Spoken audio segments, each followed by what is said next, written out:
Hello everyone, Radhe Radhe. तो आज हम आपको पढ़ाएंगे इंडियन इकॉनमी।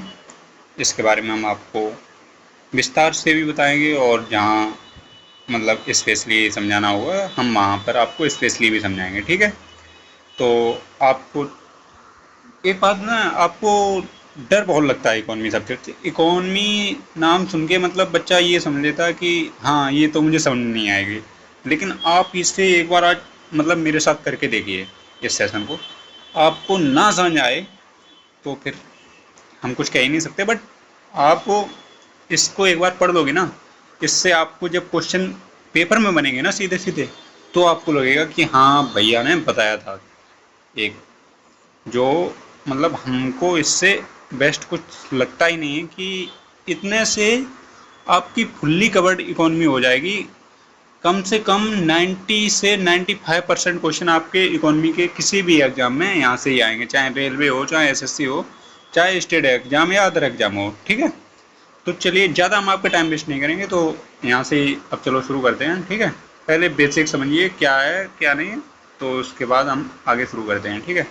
अर्थशास्त्र, अर्थशास्त्र धन का अध्ययन। इसमें धन का अध्ययन किया जाता है और मतलब एक तरीके का मतलब जैसे घर चलाते एक घर का एक मुखिया होता है, तो उसमें मतलब सारा कुछ होता है, उसको पता होता है कि आटा लाना है क्या लाना है। तो उसी हिसाब से जैसे ये अर्थशास्त्र है ना, तो इसमें क्या है कि मतलब पूरा इससे इंडियन इकोनॉमी चलती है, मतलब सारा कुछ इसी में आता है, कैसे क्या करना चाहिए एक देश को चलाने के लिए, ठीक है। तो चलिए शुरू करते हैं। अर्थशास्त्र धन का अध्ययन, ठीक है। अर्थशास्त्र इस पुस्तक के लेखक हैं चाणक्य। ये अर्थशास्त्र चाणक्य की पुस्तक है, ठीक है। धन का अध्ययन अर्थशास्त्र कहलाता है, वही दे दिया गया है, ठीक है। इकोनॉमी ये ग्रीक यूनानी भाषा का शब्द है और इसे संसाधनों का प्रबंधन भी कहा जाता है अर्थशास्त्र को। और ये सबसे मेन पॉइंट है कि 1776 में एडम स्मिथ, जो अर्थशास्त्र के मतलब जनक कहा जाता है, तो एडम स्मिथ द्वारा वेल्थ नेशन पुस्तक लिखी गई, ठीक है। Adam Smith wealth of nation, और ये एडम स्मिथ थे कहाँ के, ये स्कॉटलैंड के थे, ठीक है। Father of economy Adam Smith, ये हमने बता दिया आपको ऊपरी कि इन्हें इकोनॉमी का जनक भी कहा जाता है, जनक कह लो या फिर फादर ऑफ इकोनॉमी कह लो, एक ही बात है, ठीक है। अर्थात एक विषय में स्थापित हुआ है, चलो वही बात आ गई है। अर्थशास्त्र और अर्थव्यवस्था, ठीक है। मेन चीज यहाँ से शुरू होती है। अर्थशास्त्र के कुछ सिद्धांत हैं जिन्हें हम भौगोलिक क्षेत्र में भौगोलिक क्षेत्र में लागू करते हैं, तो वह अर्थव्यवस्था कहलाती है। जो हमने आपको बताया अभी कि मतलब एक घर चलाने के लिए क्या क्या करना होता है, वही एक अर्थव्यवस्था में आता है। वैसे ही इन्होंने ये वो बना के रख दिया है कि ऐसे ऐसे होता है, ठीक है। उदाहरण, चाइना में चलती है चाइनीज इकोनॉमी, इंडिया में चलती है इंडियन इकोनॉमी, ठीक है। अर्थशास्त्र के सक्रिय रूप को अर्थव्यवस्था कहते हैं। अर्थशास्त्र के सक्रिय रूप को अर्थव्यवस्था कहते हैं, ठीक है। रेगनर फ्रिक्स ने बॉन्ड टाइप ऑफ इकोनॉमी मतलब किसने इसके प्रकार दिए, ये ऐसे शब्द हो जाते हैं ना, पढ़ने लायक नहीं होते कुछ भी कर लो समझ नहीं आता, ठीक है। चलिए, हैं माइक्रो इकोनॉमी, ठीक है। और ये दिया है माइक्रो इकोनॉमी, और ये भी माइक्रो इकोनॉमी है, रजिस्टर इकोनॉमी और स्थापित इकोनॉमी।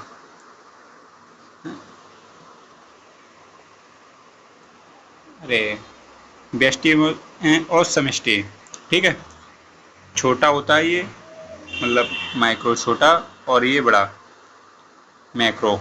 माइक्रो छोटा और मैक्रो बड़ा, ठीक है, इसमें ये अंतर है। और इसके बड़ा के कौन फादर हैं जे कैन्स और छोटे के हैं एडम स्मिथ, ठीक है। क्या हो गया, हम्म, हम्म। व्यक्तिगत अध्ययन, ये व्यक्तिगत अध्ययन के लिए है और ये संपूर्ण अर्थव्यवस्था का अध्ययन करता है इसमें, ठीक है। जैसे व्यक्तिगत अध्ययन के लिए किसी व्यक्ति की आय या व्यय, किसी कंपनी की आय या व्यय, ठीक है। और इसमें राष्ट्रीय आय, बेरोजगारी, मुद्रास्फीति आती है, ठीक है। अब आ जाते हैं हम भारतीय अर्थव्यवस्था पर। सिक्योरिटी ऑफ इकोनॉमी, प्राथमिक क्षेत्र। प्राथमिक क्षेत्र में क्या क्या आता है, चलिए आ जाओ। प्राथमिक क्षेत्र में आती है कृषि। इसमें कृषि का जीडीपी में कितना योगदान होता है, 17%। और इसे लेबोर्स फोर्स, श्रम बल भी कहा जाता है, 51%। इसमें मतलब इसका मतलब सीधा साधा ये है कि कितने मतलब इसमें काम करते हैं, कितने लोग काम करते हैं। तो इसमें ओवरऑल 51% सबसे ज़्यादा इसमें काम करते हैं, पता है आपको। क्योंकि आपको पता है किसान में मतलब पैदावार में मतलब कमाई कम और मेहनत ज़्यादा होती है, एक तरीका का यही है। और सबसे ज़्यादा इसी में काम भी करते हैं, तभी हमारा देश देख लो तुम कहाँ ही गड्ढे में जा रहा है, क्या ही बता सकते हैं। इसे अर्थव्यवस्था की रीढ़ भी कहा जाता है, ठीक है। किसको, कृषि क्षेत्र को। प्राथमिक क्षेत्र में प्राकृतिक उत्पादों का लेखन किया जाता है। प्राथमिक क्षेत्र में क्या क्या आता है, सीधी भाषा में समझो। जो प्राथमिक क्षेत्र में जैसे कृषि है, वन है, पशुपालन है, ये दिया भी लीजिए, कृषि, वन, पशुपालन, डेयरी और मत्स्य पालन, ठीक है, मुर्गा फार्म। जैसे मतलब नींव किसी की रखती है, तो ये कृषि क्षेत्र में एक तरीके की नींव ही रखी जाती है किसी भी चीज़ की।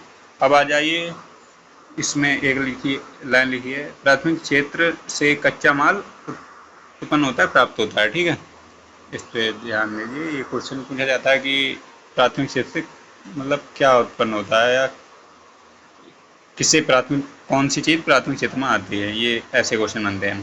द्वितीय क्षेत्र,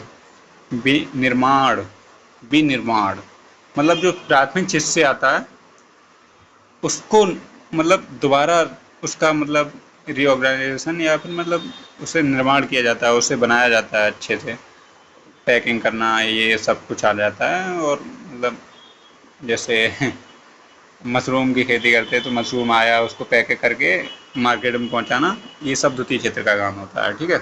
औद्योगिकी, ये देख लीजिए। इसमें जीडीपी का भाग होता है, ये जीडीपी में इसका भाग होता है 69%। और इसमें बाल श्रम बल है, इसमें लोग काम करते हैं 22% ओवरऑल जनसंख्या के, ठीक है। फिर आ जाइए आगे। इस क्षेत्र में प्राथमिक क्षेत्र के उत्पाद का प्रयोग कच्चे माल के रूप में होता है। वही बात कह दी इसमें जो हमने बताया था अभी। उदाहरण, निर्माण, सड़क, पुल आदि। भाई हमने बताया विनिर्माण, जैसे ब्रेड, कपड़ा, चीनी। अब जैसे प्राथमिक क्षेत्र में आता है गेहूँ, तो गेहूँ से आटा बनता है, उसी से ब्रेड बनता है, सारा कुछ मैदा वगैरह। तो ऐसे समझ लीजिए आप। नोट में विद्युत, जल, गैस की आपूर्ति द्वितीय क्षेत्र में आता है, ठीक है। टर्शरी क्षेत्र, तृतीय क्षेत्र को टर्शरी क्षेत्र भी कहा जाता है। इसे सेवा से क्षेत्र भी कहा जाता है। मतलब जितने भी बड़े बड़े लोग हैं सारे सेवा क्षेत्र में आते हैं। जैसे कोई नौकरी वाला है, ये भी सेवा, जो मतलब बैठ के काम करता है आराम से, वो सेवाई क्षेत्र में आता है। प्राथमिक एवं द्वितीय क्षेत्र के क्षेत्र को अपनी सेवा प्रदान करना, वही बात है इसमें। इसका सबसे ज़्यादा जीडीपी में भाग है, जीडीपी में सबसे ज़्यादा योगदान इसी का है, सेवा क्षेत्र का, टर्सरी का। और इसमें श्रम मतलब श्रमिक कितने काम करते हैं, 27%। समझ लो इसी में कम करते हैं, क्योंकि मतलब सबसे पोस्ट ऊंची हो जाती है और सबसे ज़्यादा पैसा भी यहाँ से कमाया जाता है। सबसे कम किसान का समझ लो तुम, खुद ही देख लो, सबको पता है किसान कैसा क्या करता है, कितना कम बेचारा उसी में अपना काम चलाता है। इसमें आता है परिवहन है, बैंकिंग है, बीमा है, शिक्षा है, पर्यटन है, मनोरंजन है, वाणिज्य एवं व्यापार है, होटल आदि। ठीक है, इसमें ये सब आता है। अब आ जाइए चतुर्थ क्षेत्र, मतलब ये बहुत कम पूछा जाता है, ये 3 ज़्यादा पूछे जाते हैं ऊपर के। इसको नॉलेज सेक्टर भी कहा जाता है। बौद्धिक गतिविधि के आधार पर इसे रखा जाता है। जैसे उदाहरण के लिए आईटी सेक्टर है, अनुसंधान एवं विकास। पंचम क्षेत्र, ये थोड़ा थोड़ा ध्यान दे दो इसमें।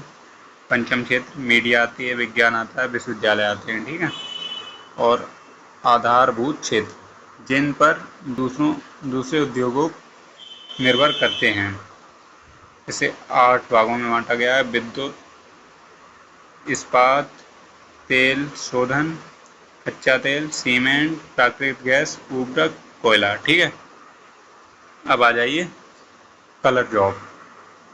कॉलर जॉब मतलब जॉब किस किस प्रकार की होती हैं और किस मतलब जॉब किस चीज़ में कौन से लोग काम करते हैं। ठीक है, ब्लैक कॉलर जॉब, ऐसे पूछा जाएगा इसमें कौन सी ब्लैक कॉलर जॉब है, या फिर आपको बोल दिया जाएगा नर्स किस मतलब क्षेत्र में जॉब आती है, तो आपको पिंक कलर जॉब ऑप्शन होगा उसमें, उसे क्लिक करना होगा। देखो अभी आपको बताएंगे आगे, उसमें आएगा। ठीक है, जिनका अधिक मेहनत का काम हो, जैसे खनन, तेल उद्योग। ठीक है, ये ब्लैक कलर जॉब में जब सबसे ज़्यादा काम पड़ता है।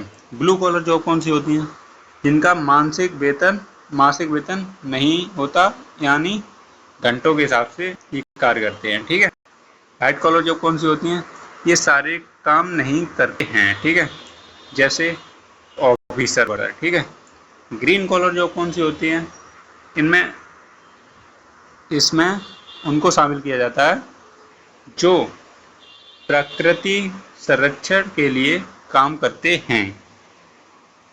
ग्रीन कॉलर मतलब ग्रीन कॉलर से ही समझ लीजिए ये प्रकृति से संबंधित है। ठीक है, पिंक कॉलर जॉब ये जो हमने अभी ऊपर को बताया था आपको, नर्स है, लाइब्रेरियन है, ये सब पिंक कॉलर जॉब में आते हैं, जैसे सेवा सदन क्षेत्र। ठीक है, ये देख लीजिए आप, महिलाएं शामिल होती हैं ज़्यादातर इसमें। गोल्डन कॉलर जॉब कौन सी होती हैं, जिनके अंदर ज़्यादा स्किल हो, इनकी ज़्यादा तनख्वाह होती है।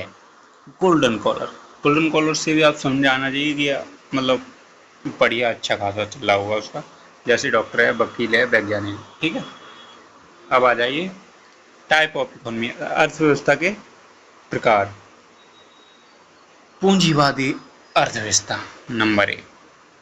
पूंजीवादी अर्थव्यवस्था कौन सी होती है, इसको बाजार अर्थव्यवस्था भी कहा जाता है, उदारवादी अर्थव्यवस्था के नाम से भी जाना जाता है।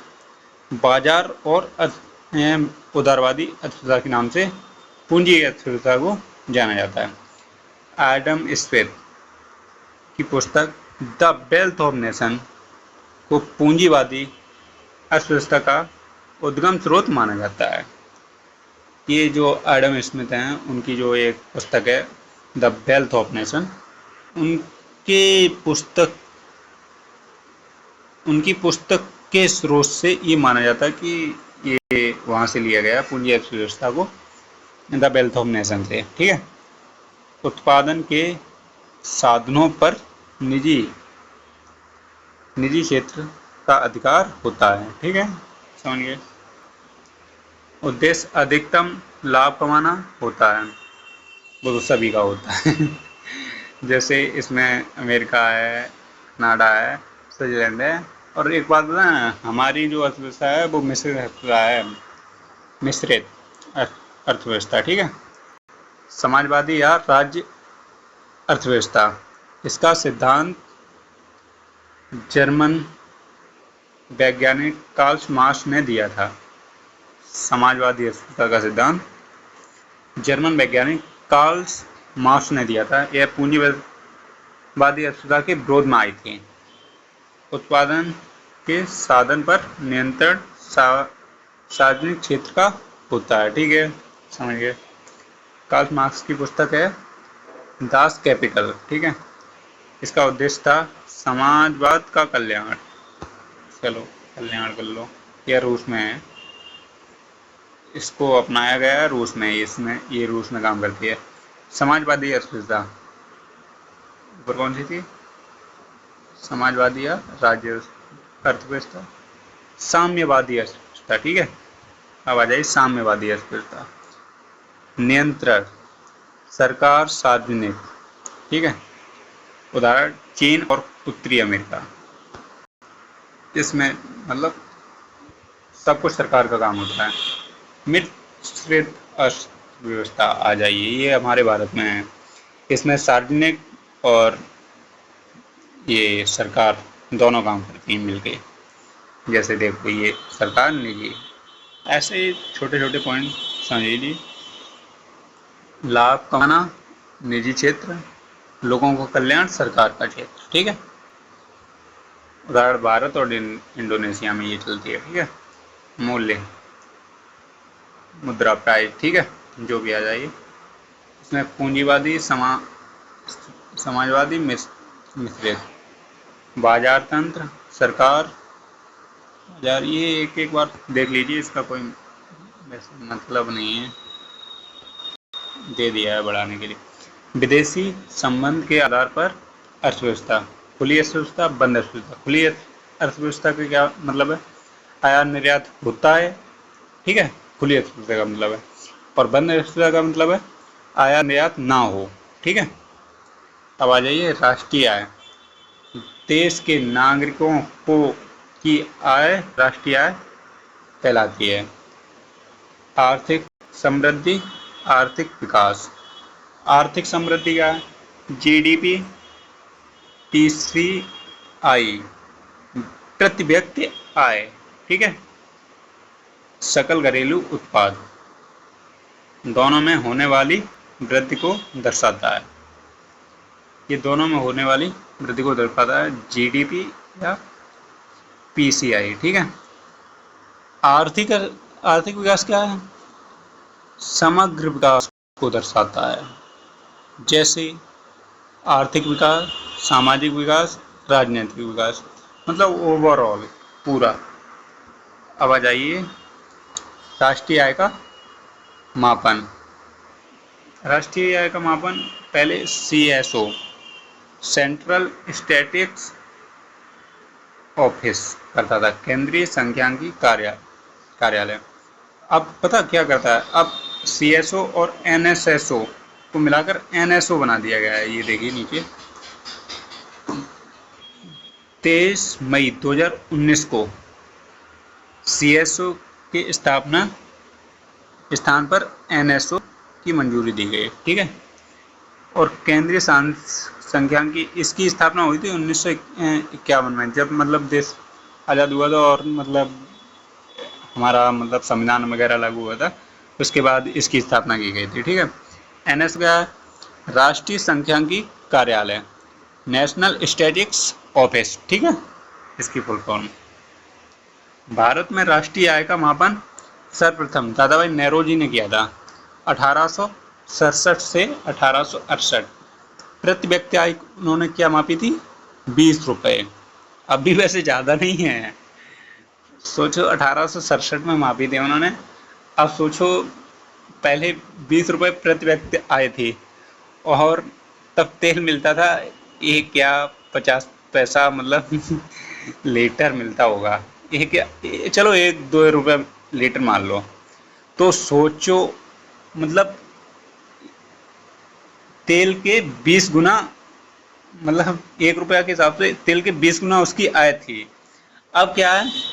तेल मिल रहा है 100 रुपये लीटर, और आदमी की आय कितनी है? मतलब एवरेज लगाया जाए तो अभी 200-250 रुपये नहीं बढ़ रहे हैं, समझ रहे हो? तो मतलब महंगाई का इतना दौर आ चुका है, ठीक है। अब चलिए आ जाइए, ज़्यादा मतलब उसमें नहीं जाइए। वैज्ञानिक विद से राष्ट्रीय आय का मापन सर्वप्रथम बी राव ने किया था 1931 से 62 में। अरे 62 रुपये प्रति व्यक्ति आई थी इनके हिसाब से। राष्ट्रीय आय समिति की स्थापना 1949। अध्यक्ष पीसी महालनोबिस इसके थे।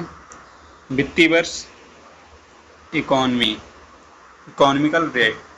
ईयर 12 माह का समय होता है इसमें। और ये भारत का वित्तीय वर्ष कौन सा है? 1 अप्रैल से 31 मार्च। ठीक है। राष्ट्रीय आय को मापने की विधियाँ। राष्ट्रीय आय को मापने की विधियाँ क्या क्या हैं, चलिए बताते हैं। 3 विधियाँ होती हैं, आय विधि, व्यय विधि और उत्पादन विधि। ठीक है। घरेलू उत्पादन क्या होता है? देश की सीमा के अंदर। और राष्ट्रीय उत्पादन भारत प्लस देश दोनों में। देश के नागरिकों द्वारा किया गया उत्पादन, चाहे वह देश में हो या देश के बाहर, ये सब राष्ट्रीय आय में आता है। जीडीपी। जीडीपी क्या है? जीडीपी सकल घरेलू उत्पाद। सकल घरेलू उत्पाद, सकल घरेलू, कुल मौद्रिक मूल्य, राष्ट्रीय सीमा। ठीक है। उत्पाद अंतिम उत्पाद, वस्तु एवं सेवा पर।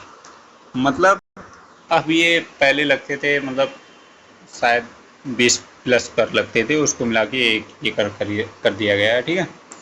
सभी को मिला के ये क्वेश्चन पूछा गया था कि मतलब 29 करों को मिलाकर कौन सा एक कर बनाया गया है, तो जीडीपी है। ठीक है। एक वित्तीय वर्ष में देश की घरेलू सीमा में उत्पादन होने वाली अंतिम वस्तु को एवं सेवाओं के मौद्रिक मूल्य को जीडीपी कहते हैं। ठीक है। जीडीपी बराबर क्या होता है? पी इंटू क्यू, मूल्य इंटू मात्रा, जीडीपी हो जाती है। जीडीपी किसी देश के उत्पादन क्षमता को बनाती है, मतलब जीडीपी बताती है आपकी क्षमता क्या है। ठीक है। Net domestic product, NDP. NDP क्या है? शुद्ध घरेलू उत्पाद। शुद्ध घरेलू उत्पाद निकालेंगे तो क्या घटाएंगे हम? ऑब्वियसली विदेशी आय को हटा देंगे। समझ गए? तो एनडीपी बराबर जीडीपी माइनस मूल राशि। अच्छा, मूल राशि को मतलब घाटा को घटा देंगे। ठीक है। आ जाइए, मूल राशि वास्तविक एवं उद्योग मंत्रालय लगाता है।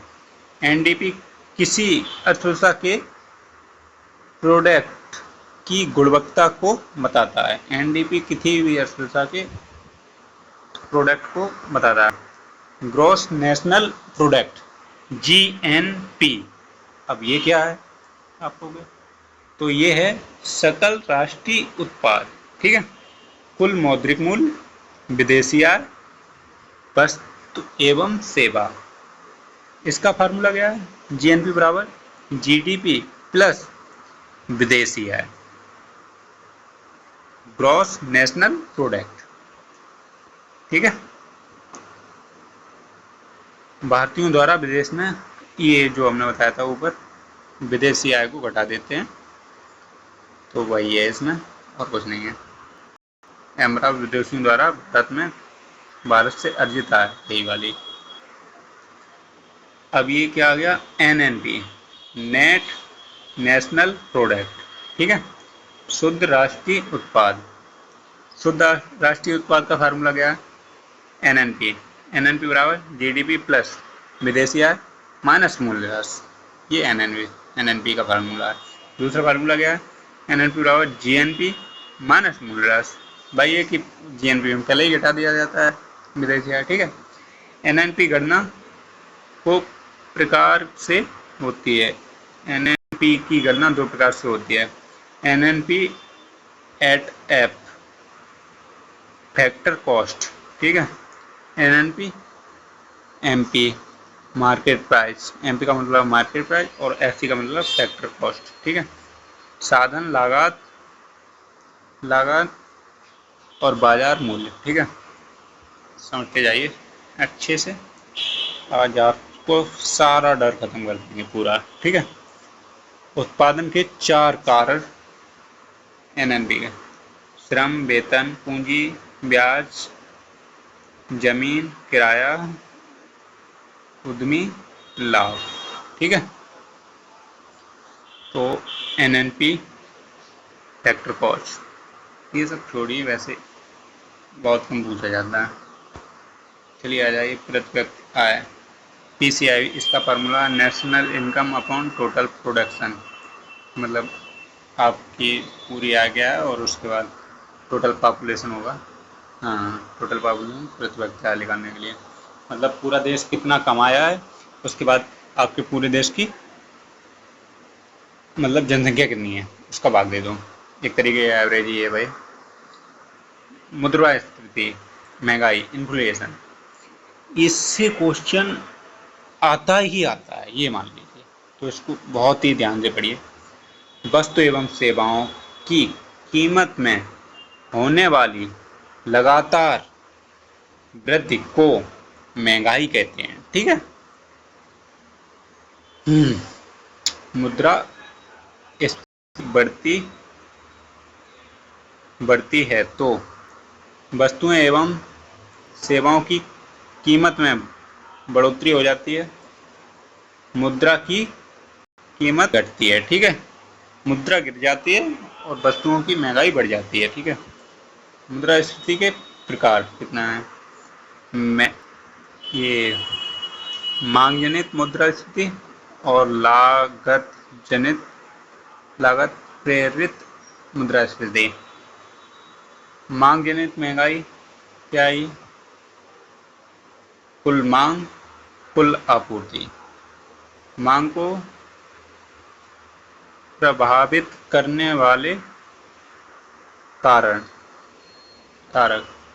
जनसंख्या में वृद्धि, ये तो है ही है यार, क्या ही बोल सकती जनसंख्या। चलो ज़्यादा नहीं जाएंगे। नंबर 2 पे आता है कर वृद्धि कमी, ठीक है। कर में वृद्धि या कमी, निर्यात में वृद्धि, ठीक है। मनी सिंपली में वृद्धि, और ये क्या है? मुद्रा आपूर्ति में वृद्धि। आपूर्ति कम होने के कारण, आपूर्ति कम होने के कारण क्या क्या है, चलो बताते हैं।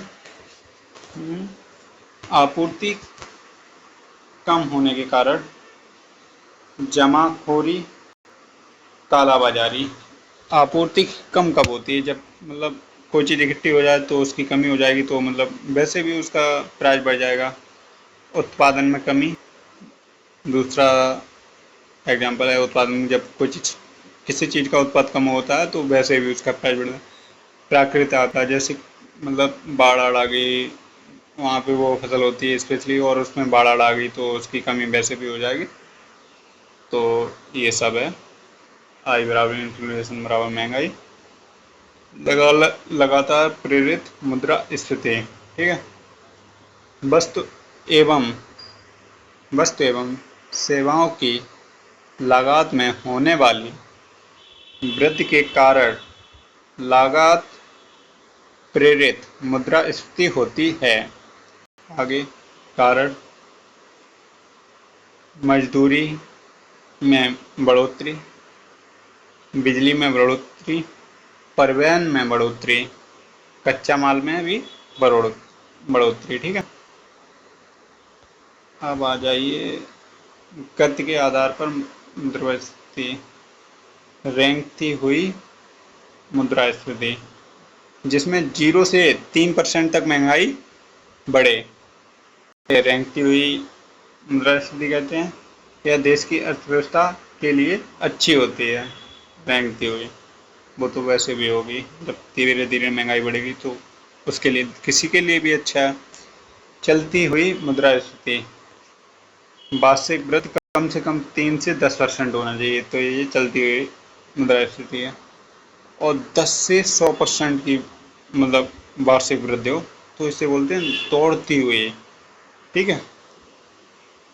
कुढ़ती हुई मुद्रास्फीति, इसका अन्य नाम अपस्फीति है। ठीक है, जब वार्षिक वृद्धि दर 3 अंक या इससे अधिक हो, जैसे 200, 900, 2000, 105% ऐसे हो, तो ये बोलती है। ठीक है, उसके बाद है, ऐसा तब होता है जब देश अत्यधिक मुद्रा जारी कर दे।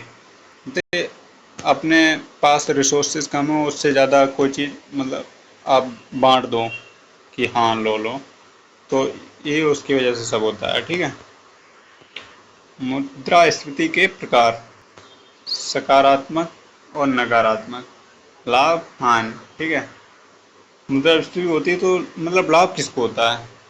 जो ऋण लेने वाला होता है, किसान को होता है। किसान को तो वैसे कभी भी लाभ ही नहीं होता। ठीक है, छोड़ दो आप बात।